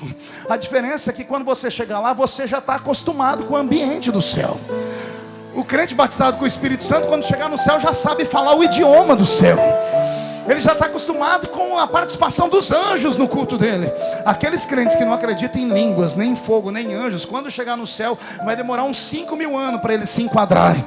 Porque aí nós vamos passar perto dele e dizer assim: alô, viu porque que nós falávamos em línguas? Aí, um culto pentecostal, ele nada mais é do que uma participação daqueles que vão morar no céu. Isso aqui é um treinamento. Se você não gosta desse barulho, você está perdido quando entrar lá em cima. Se você não gosta de glória, de gozo na alma, de poder, eu te desafio a não mais vir ao culto, porque eu acho que você também não está preparado para lá. O batismo com o Espírito, ele é para revestir. Ele é para quê? Eu estou vestido com essa blusa e com essa... Posso estar em qualquer lugar, em qualquer dia, mas em dias de frio não dá para usar só a blusa. Eu preciso de um paletó, eu preciso de uma blusa de frio. Não basta estar vestido, eu preciso estar... Pedro já estava vestido, mas negou Jesus diante das pessoas. Pedro já estava vestido, mas tinha medo de todos. Mas quando Pedro foi revestido, ele saltou no meio de uma multidão e disse: aqui ninguém está bêbado. O que está acontecendo aqui é o que foi predito pelo profeta Joel. Nos últimos dias derramaria Deus o seu Espírito sobre toda a carne. Ei, que metamorfose foi essa? de um homem que nega Jesus diante de uma vendedora e enfrenta agora uma multidão, de um homem que prega o evangelho, 3.000 sermões e não ganha nenhuma alma. Agora ele prega o evangelho de uma forma tão grande que 5.000 almas se convertem na sua pregação. Você está entendendo qual é a diferença? Você que é uma pessoa mais moderna, a senhorita que está do seu lado aí, por exemplo, hoje nós vemos na época da beleza, nós vemos na época em que os homens e mulheres são extremamente vaidosos, e as mulheres das nossas igrejas pentecostais sofrem, pastor Jonas, porque elas vão para frente do espelho, fazem aquela maquiagem, aquela santa maquiagem, preparam o cabelo com aquelas escovas, aí entram aqui dentro com esses saltos altos, aí quando entra no culto com essas roupas apertadas, sentam assim, elas não podem nem sentir a presença de Deus, porque se o Espírito Santo pegar elas de jeito, ai Jesus, a maquiagem borra, o cabelo vira uma quiçaça, a roupa é perigoso rasgar, o salto vai quebrar, e por causa dessas coisas, o Espírito Santo te respeita, e por isso que ele não vai mais sobre você. A nossa geração é uma geração que limitou o poder do Espírito Santo. Olha o menino do seu lado, ele é uma mistura de Dado Dolabella com Leonardo DiCaprio, corpão malhado, corpão sarado, o cabelo parece que a vaca deu uma lambida por cima, o cidadão só fala naquela gíria. Como é que o Espírito Santo vai descer sobre essa pessoa se ele não der lugar? Mas se ele der lugar, ele corre um risco de passar vergonha, porque ele pode começar a pular, ele pode começar a profetizar, ele corre o risco de cair no chão e rolar debaixo das cadeiras. Pastor, acontece isso? Eu já vi, pastor Jonatas já viu também. Ah, se você der liberdade para o Espírito, ah, se você der liberdade para o Espírito, garota, você corre o risco de voltar para casa com seu rosto todo enlameado, mas vai voltar com a sua vida transformada, vai voltar com a sua vida possuída de uma glória e uma graça que você nunca antes sonhou. Sabe o que está faltando nos nossos dias? Homens e mulheres que despertem essa fome, essa vontade do sobrenatural. Amigos, eu sei que aqui o Sim é um congresso interdenominacional, mas com todo respeito, somos assembleianos. Deixa eu falar para os meus irmãos assembleianos. Se você não é e não quer ouvir, pode tapar o seu ouvido. Ei, assembleiano, não perca a sua identidade, não perca o seu RG espiritual. A sua marca é grito sim senhor e sim senhor.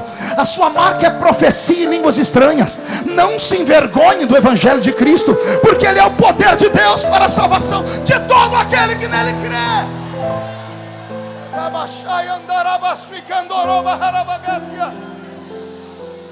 Quando o Espírito Santo desceu sobre aqueles homens, ele incendiou uma igreja. Por favor, levante a mão direita, faz um carinho nas costas do seu irmão e diga: aperte o cinto, porque nós vamos atravessar os séculos agora. Mude a música para mim, Robson. Aquela igreja viva permaneceu viva por 100 anos apenas. No século terceiro da igreja, 300 anos depois da descida do Espírito Santo, a igreja já estava vazia de novo. O imperador Constantino acusou de ter visto no céu uma cruz flamejante, e por isso impôs sobre o reino de Roma, que governava o mundo, o cristianismo como religião oficial. Duas coisas aconteceram, uma boa e uma ruim. A boa é que ninguém mais era abatido na boca dos leões dentro dos coliseus. A ruim é que as pessoas agora não se convertiam de verdade, vinham para a igreja para obter favor do imperador, para obter favor daqueles poderosos, porque agora era moda ser cristão. Nós não morremos mais, mas a igreja começou a ficar vazia. O Espírito não mais ditava ordem. Quem colocava os bispos sobre a igreja agora era Constantino. Era a política que influenciava sobre a vida da igreja naquele tempo de maneira errada. Olha o que aconteceu no 6º século da igreja, 600 anos depois da descida do Espírito Santo. A igreja está tão vazia da glória do Senhor que a igreja começa a fracassar. Os crentes não dizimam mais, os crentes não ofertam mais, e aqueles que estavam à frente da igreja não podiam mais cuidar das suas riquezas sem dinheiro, e então eles começam a usar a mente para o mal e criam maneiras de conseguir dinheiro. Eles inventam um tal de indulgência. Qual o nome eu disse? Sabe o que era a venda da indulgência? Agora, o perdão dos pecados não era mais pelo sangue de Jesus. Bastava você levar dinheiro na igreja, o seu pecado estava perdoado. Dependendo do pecado, você tinha que doar uma fazenda para a igreja. Roma gostou tanto disso que começou agora a fabricar milagres. Eles começaram a vender agora o que nós chamamos de relíquia em teologia. Eram pedaços da cruz de Cristo. Haja tamanho de cruz para tanto pedacinho de madeira que foi vendido para as pessoas morarem no céu. Começaram a vender pedaços pedaços da coroa de espinho de Jesus. Meu Deus, Jesus deve ter tido um espinheiro inteiro em cima da cabeça dele.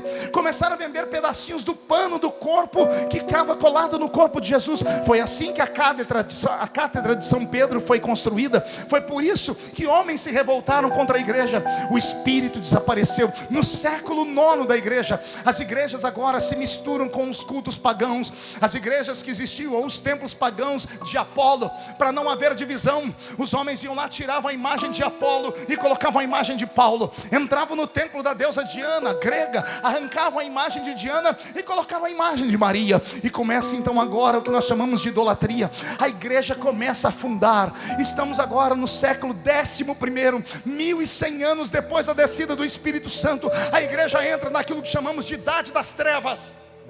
A Idade das Trevas não foi chamada assim à toa.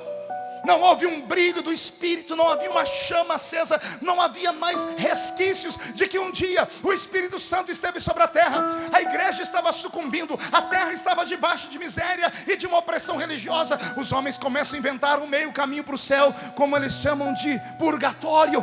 A igreja entra num vale, mas toda vez que a igreja entra num vale e Deus encontra um homem, não precisa de 2 nem 3, vou repetir. Quando Deus acha um ser humano que tem coragem de dizer: eu não aceito isso, eu vou na contramão da correnteza, eu vou contra o ciclo normal das coisas, as pessoas começaram a orar. Estamos agora no século 13º. O Senhor começa a abrir as portas. No finalzinho do século 13º para o 14º, na Alemanha, há uma cidadezinha pequena, e nessa cidadezinha há um menino chamado John, na verdade. O pai dele criava gansos, e com esses gansos ele alimentava as pessoas daquela aldeia.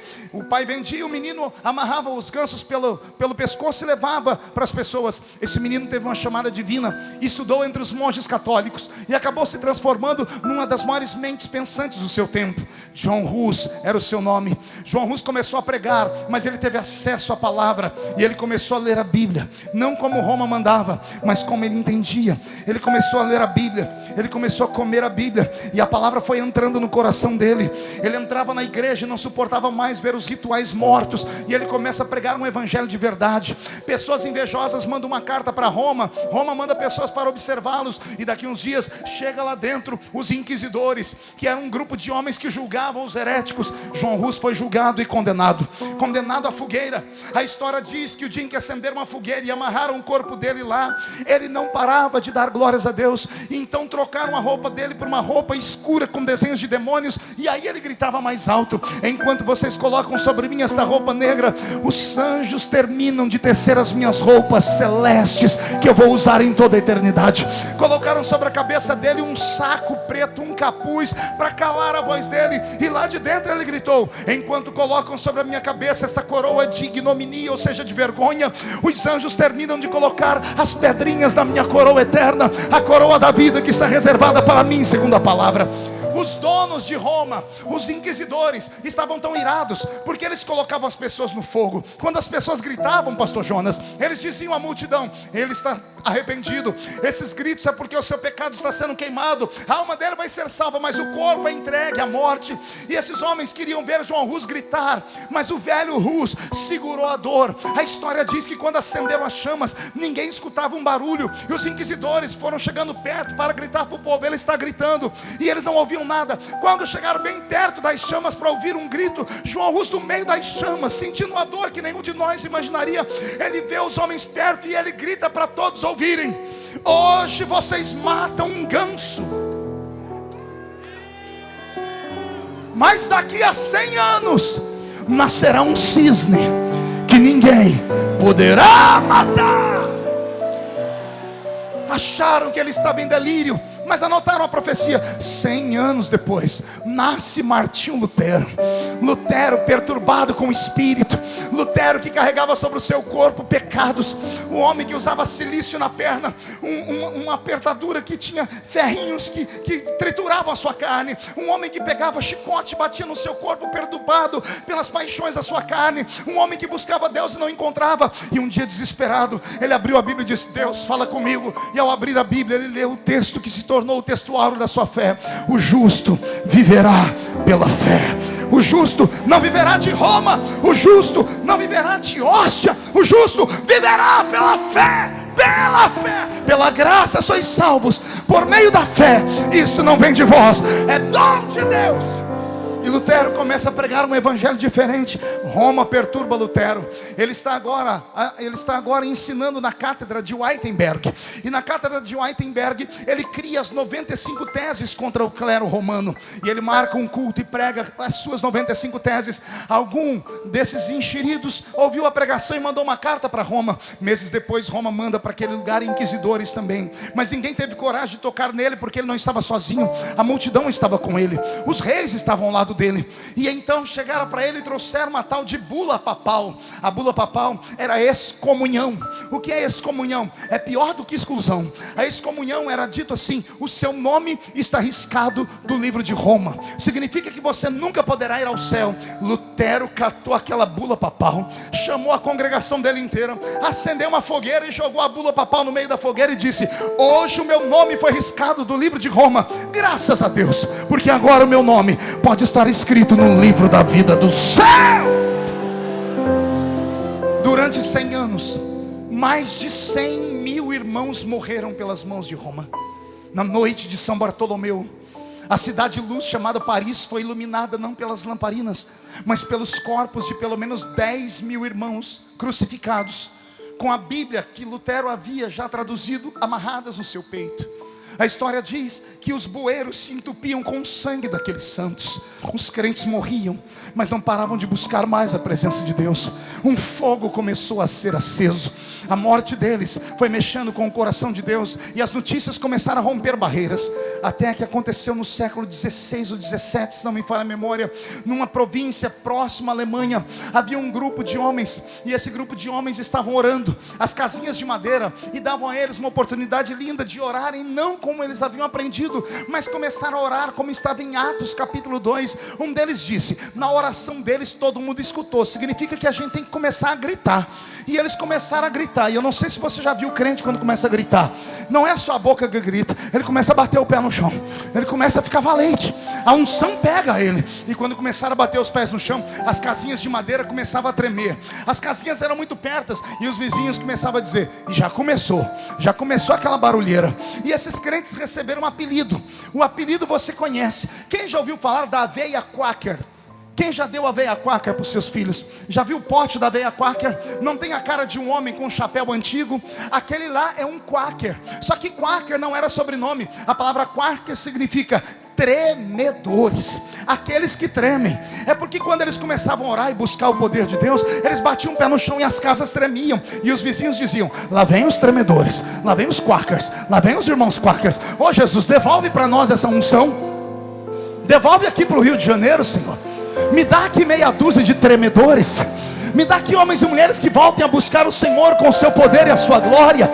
Homens e mulheres que não fiquem no culto fazendo aquela oraçãozinha simples, quietinha, mas homens e mulheres que tenham fervor do Espírito, que não tenham vergonha de abrir a sua boca e gritar.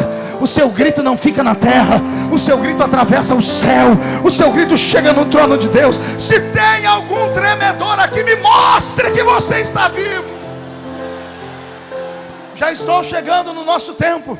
Os tremedores esparramaram esta glória. A unção começa a ser esparramada. Estamos agora no século 19, ano de 1901. Estamos na cidade de Houston, no Texas. Tem um pastor metodista, e ele estava orando durante um grupo de 2 meses com um grupo de pessoas que ele disse que queria buscar a Bíblia Sagrada como ela era. E um dia ele recebeu o Espírito Santo. Ele marcou um culto na igreja dele, e aquela igreja gigante, com 6 membros apenas. No domingo de manhã, ouviu o senhor Charles Parham, esse era o nome dele. Charles Parham começou a pregar e disse ao seu povo, olha gente, eu busquei o Senhor, e o Senhor me visitou, e eu falei na língua dos anjos. A igreja de 6 membros se dividiu. 3 membros foram embora e chamaram o pastor de herético. 3 membros disseram, o senhor tem até a semana que vem para rever essa sua pregação herética. Ele sentou no banco. A história diz que Charles Parham começou a chorar, dizendo, Deus, será que eu enlouqueci? Ninguém acreditou. Quando ele disse isso, na janela, do lado de fora daquela igreja, aleluia, havia uma figura. Havia um menino simples, com uma roupa rota, segurando um chapéu na mão. A cor da pele dele era negra. Ser negro há 100 anos atrás, nos Estados Unidos da América, era como ser um leproso. As pessoas eram maltratadas, havia segregação, havia racismo. E aquele menino pobrezinho olhou pela janela e disse: pastor, eu acredito no que o senhor está falando. Eu acredito. Parham olhou para o céu e disse: Deus, era só isso que faltava. O único que acredita é esse menino negro. E o Senhor disse: eu uso aquilo que não é para confundir aquilo que é. O menino entrou dentro da igreja. O pastor perguntou para ele: qual é o seu nome? Ele disse: meu nome é William Seymour. Parham colocou a mão na cabeça dele, e o jovenzinho negro começou a falar na língua dos anjos. Começou a falar na língua dos anjos e a profetizar. Parham comprou o passe dele, trouxe esse menino daquela fazenda onde ele morava e deu os estudos para ele. Por 4, 5 anos o menino ficou letrado e ficou cheio do Espírito Santo. Naquele estado o problema da segregação era pesado. Então Charles Parham pegou o menino e mandou para um estado progressista. E o menino chega no estado progressista, se não me falha a memória, na Califórnia. É na Califórnia que está Los Angeles, né? É isso mesmo, na Califórnia. E esse menino vai para Los Angeles, só que é muito pobre, vai começar um trabalho missionário. Ele procura a avenida e a rua mais barata, e tem a rua mais barata da cidade. Ele pega um lugar que era um antigo prostíbulo. A primeira placa que esteve na porta da igreja dele, ele que escreveu. Ele escreveu assim: aqui Jesus cura, salva e batiza com o Espírito Santo. O nome da rua é Rua Azusa. E lá na Rua Azusa, em Los Angeles, começa um movimento. O movimento é tão forte que dizem as histórias, isso está escrito no jornal The New York Times. A história diz que Charles Parham pegava uma caixa de sapato. Ei, você acha que eu sou louco? Você acha que pentecostal é louco? Então escute isso. Parham não ficava ou melhor, o Seymour não ficava pregando no púlpito e gritando. Ele entrava no culto, pegava uma caixa de sapato, botava a caixa de sapato no chão, ajoelhava e enfiava a caixa dele dentro da caixa de sapato. E ele dizia: Deus, quem tem que aparecer aqui é o Senhor, não sou eu. Senhor, eu me escondo nesta caixa de sapato, porque é isso que eu sou. Só sirvo para ficar aos seus pés. Aos seus pés. Deus se agradou daquele homem. A história começou a pegar, porque começou a ter barulho. Os ricos americanos ficaram sabendo, entravam lá dentro dessa igrejinha, sentados em suas cadeiras de roda. No final do culto saíam empurrando a cadeira de roda que entraram sentadas nela. Uma unção de cura divina desce sobre aquele lugar. Os brancos começam a receber a efusão do Espírito Santo. Ah, meu Deus do céu, é neste período que uma glória cai sobre aquela terra. Aquela igrejinha pequena manda missionários pelo mundo. E se não me falha a memória, 2 anos depois já tinham mais de 20 missionários. 2 missionários de William Seymour foram parar lá na Suécia. Armaram uma tenda e começaram o culto. E no meio do culto deles, eles gritavam, cantavam, falavam em línguas. Havia lá perto um seminário batista. E seminarista não vale muita coisa. Eu sei porque eu já fui. Seminarista é curioso. E 2 seminaristas curiosos pulavam o muro para ir lá ver o que acontecia naquela tenda, para rir e contar para os outros. Eles debocharam o primeiro culto, eles debocharam do segundo culto. Isso aqui é um problema. Deixa eu falar com você que não é pentecostal e veio aqui hoje como jornalista, veio aqui hoje como um infiltrado, veio aqui hoje só para ver aqui, levar para os outros, para falar que aqui só tem gente louca. Cuidado, você está no lugar errado. Esse negócio que tem na gente pega, esse negócio passa. Esse negócio, se você ficar muito perto dele, ele acaba te pegando. Pastor, é verdade isso? Começa a dar glória a Deus para você ver. O crente começa a dar glória a Deus de brincadeira, daqui a pouco a glória a Deus vai invertendo, o coração fica cheio e é perigoso começar a falar em línguas estranhas. Não brinque com a nossa fé. Isso aqui não é coisa louca, isso aqui é coisa divina, isso aqui é poder de Deus. Avivamento é uma questão de sobrevivência.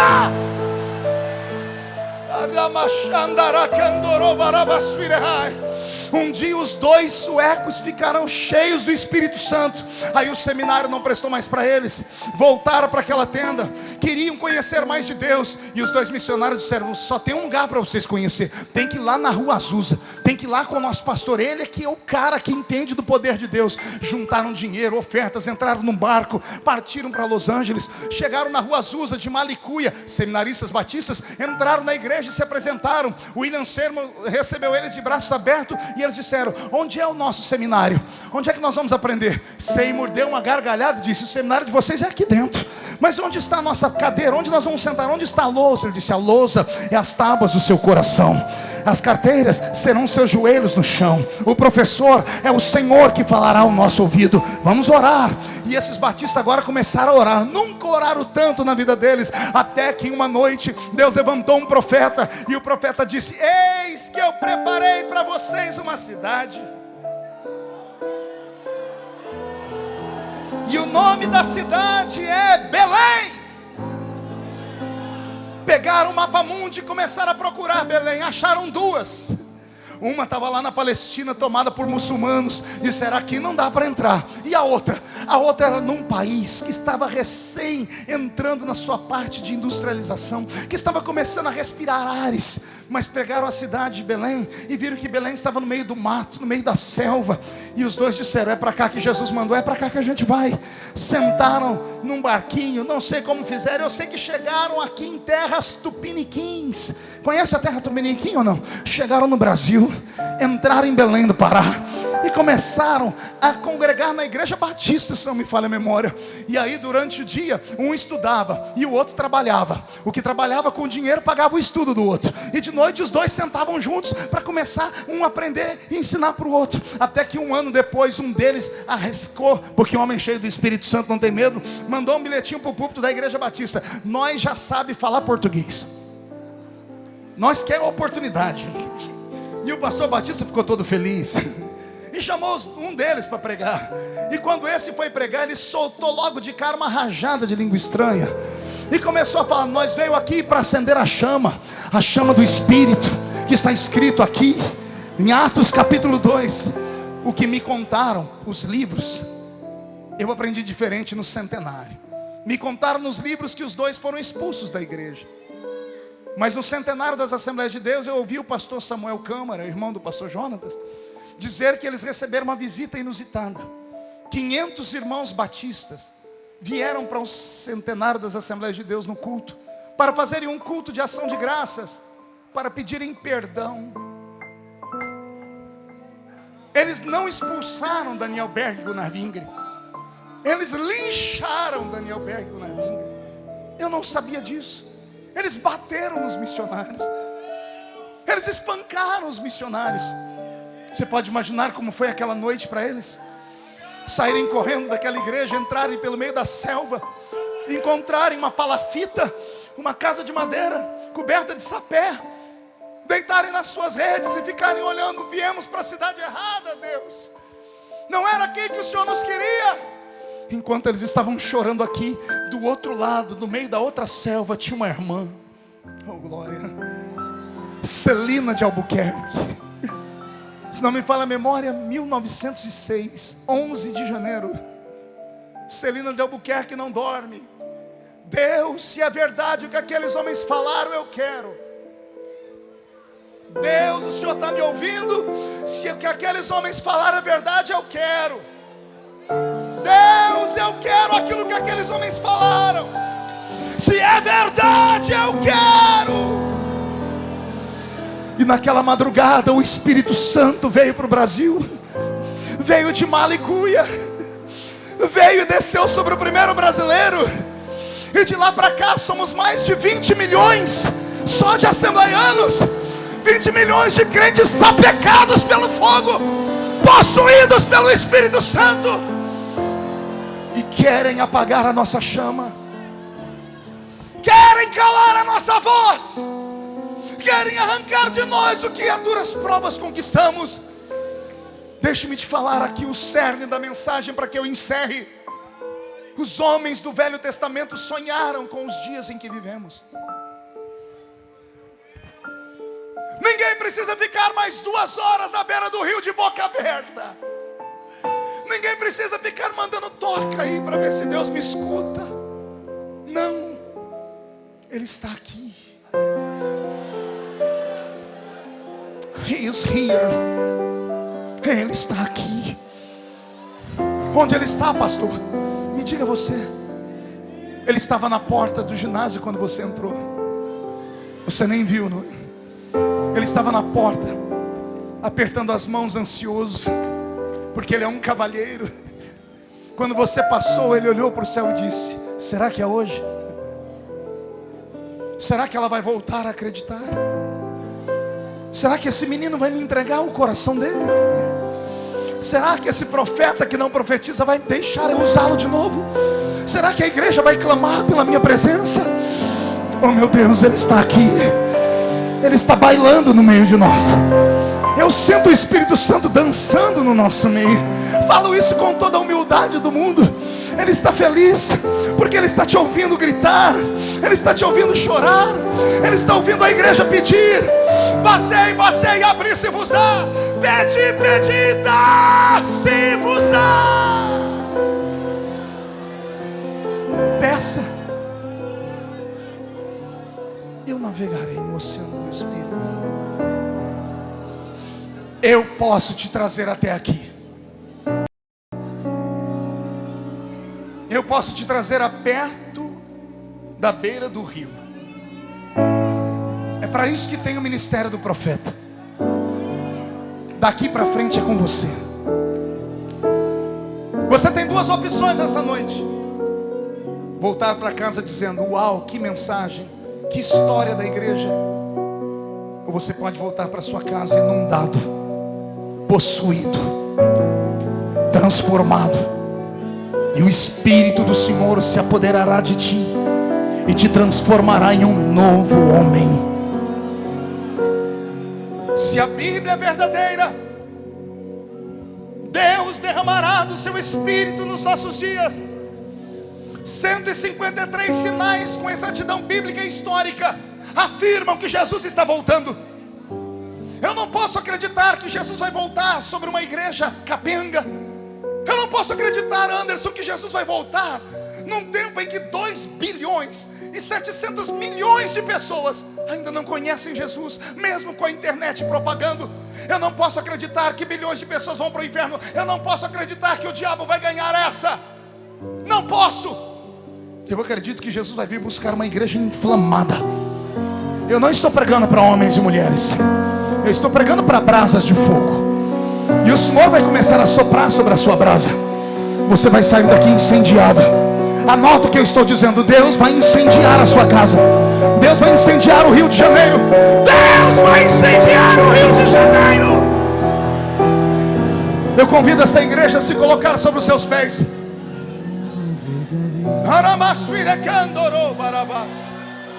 O oceano do Espírito, e ali adorarei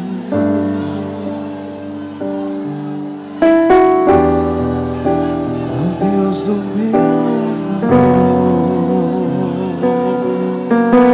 Pula no rio. Eu adorarei. Sai da terra seca. Ao Deus da minha vida, vem que me compreendeu. Vai, liga as turbinas. Sem o Espírito, É hora de sair da terra. Espírito, Espírito, que desce com fogo, vem como em Pentecostes, e enche-me de novo. Espírito, vem, Espírito de Deus, transforma a cidade do fogo numa labareda acesa. Derrama a sua glória sobre este lugar. Vem como em Pentecostes.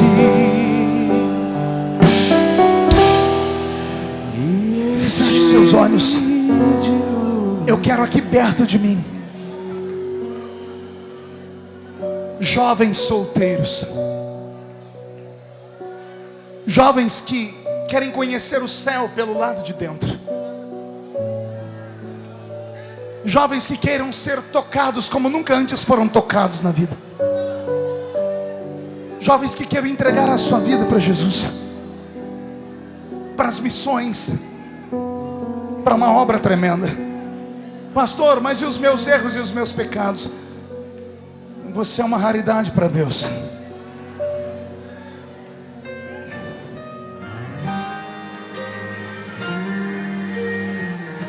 Chegue bem perto.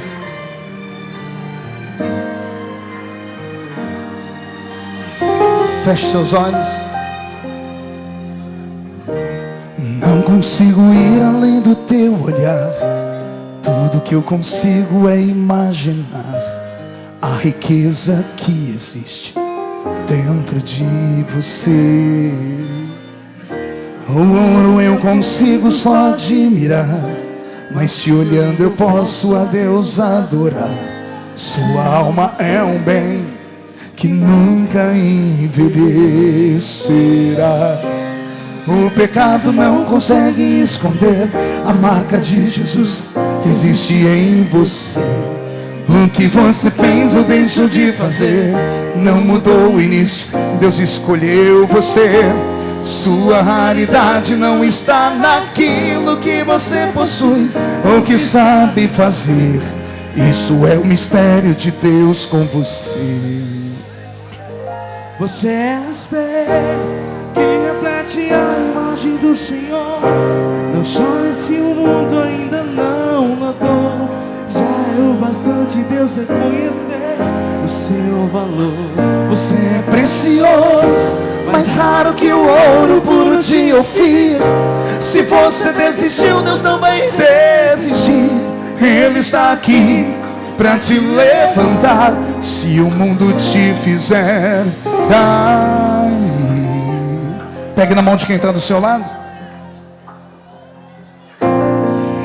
Comece a orar. Eu consigo só admirar. Comece a orar. Mas te olhando eu posso a Deus. Eu queria ver a igreja orar. Sua alma é um bem meu Deus, que nunca envelhecerá. o pecado não consegue esconder a marca de Jesus que existe em você. O que você fez ou deixou de fazer não mudou o início, Deus escolheu você. Sua raridade não está naquilo que você possui ou que sabe fazer.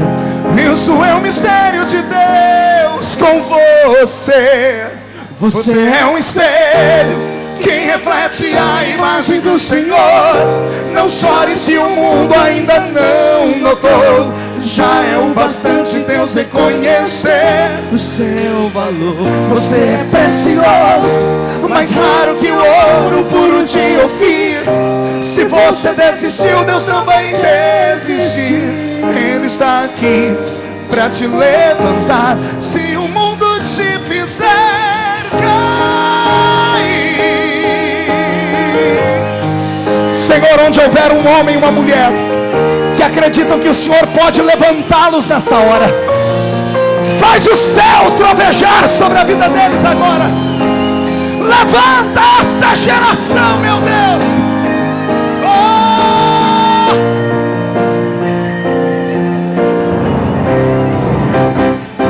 Você é um espelho que reflete a imagem do Senhor. Não chore se o mundo ainda não notou. Já é o bastante Deus reconhecer o seu valor. Você é precioso, mais raro que o ouro puro de Ofir.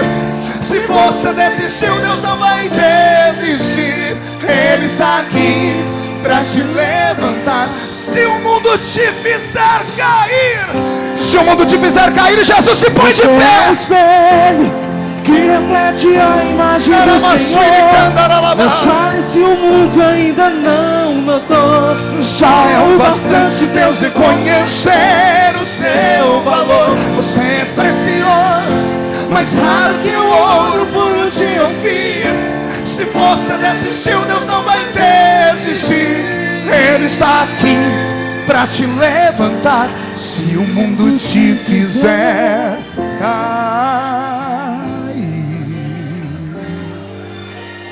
Senhor meu Deus, incline a sua cabeça. Senhor Jesus, na minha frente está uma geração inteira. Uma geração que pode nesta noite ser possuída pela sua glória como nunca antes sonharam. Uma geração que pode ser nesta noite tomada por uma glória que nunca antes foi revelada. Senhor, o tempo vai passando e fazem 30 anos que eu prego, e tem dias que me falta força, tem dias que me falta ânimo, o cansaço, a saudade de casa. Pregadores, Senhor, com um ministério como esse, estão ficando escassos. É uma época, Senhor, onde os nossos ensinadores e professores e pregadores estão vivendo muito rasos. É preciso que o Senhor levante uma geração fervorosa. É preciso que o Senhor levante homens e mulheres que não tenham medo de ver o invisível, que não tenham medo de ouvir o inaudível, que tenham coragem de subir o monte, que tenham coragem de deixar, às vezes até a sua própria vida de lado, para receber a sua presença. Senhor, mostra a sua presença entre nós. Onde houver um homem e uma mulher fazendo esse pacto contigo, faz cair sobre eles a sua presença. Assim como o Senhor retirou do espírito de Moisés e marcou 70, marque, Senhor, não 70, mas marque 700 nessa noite. Transforma a aura desta reunião numa aura de glória.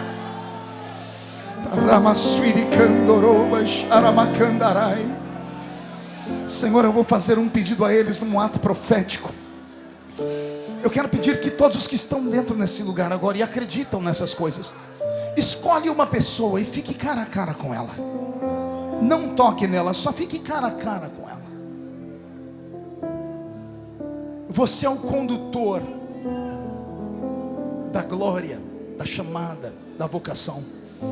Eu queria colocar a minha mão sobre a sua cabeça, mas não dá. Mas o meu Deus pode usar a mão da pessoa que está na sua frente para te dar. Eu vou pedir para Deus te dar uma unção, a unção que Ele deu para Daniel. Eu vou pedir para que o back vocal aqui, os cantores que puderem me ajudar, porque a música é muito conhecida. Vou pedir para que vocês levantem as mãos para o céu e chacoalhem elas. Chacoalhem elas. Faça uma tomada disso, cinegrafista. Vai, grua. Pegue isso. Jesus, coloque sobre esta palma de mão aberta uma unção de separação, uma unção de cura e de batismo com o Espírito Santo. Onde essas mãos tocarem, o Senhor tocará junto. Onde eles tocarem, o Senhor tocará junto. A unção de Daniel descerá sobre eles também. Por favor, coloque a mão sobre esta pessoa que está na sua frente. Profetiza sobre ela. Profetize sobre ela. Profetize sobre ela. Perceba se ela não fala em línguas. Ore para Jesus batizar ela. Deus esparrama a sua glória nesse lugar.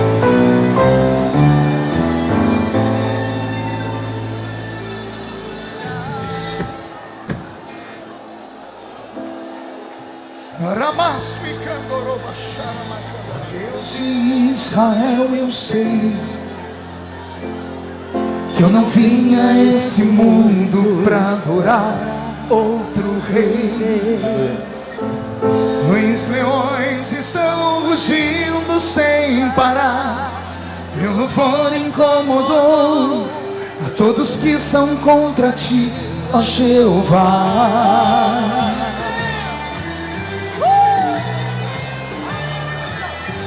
Nada pode intercalar o louvor do meu coração.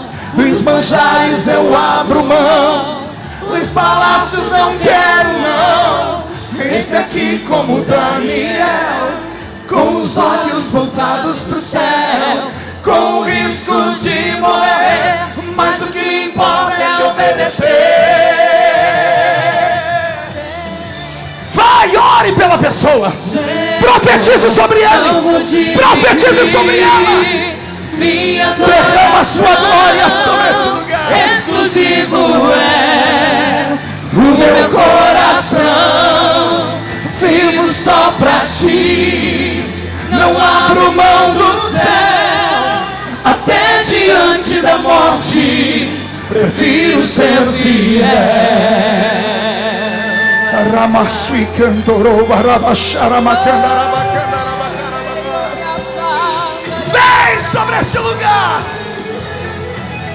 Nada pode intercalar o louvor do meu coração. Dos manjares eu abro mão. Dos palácios não quero não. Entra aqui como Daniel, com os olhos voltados pro céu, com o risco de morrer, mas o que importa é te obedecer. Quero ouvir. Senhor, não vou dividir minha adoração. Exclusivo é o meu coração. Vivo só pra ti. Não abro mão do céu. Até diante da morte prefiro ser fiel. Eu quero ver um exército marchando e cantando o Salmo 91. Aquele que habita no esconderijo do Altíssimo, a sombra do Onipotente descansará. Direi do Senhor, Ele é o meu Deus, o meu refúgio, a minha fortaleza. Ele me livra do laço do passarinheiro e da peste perniciosa.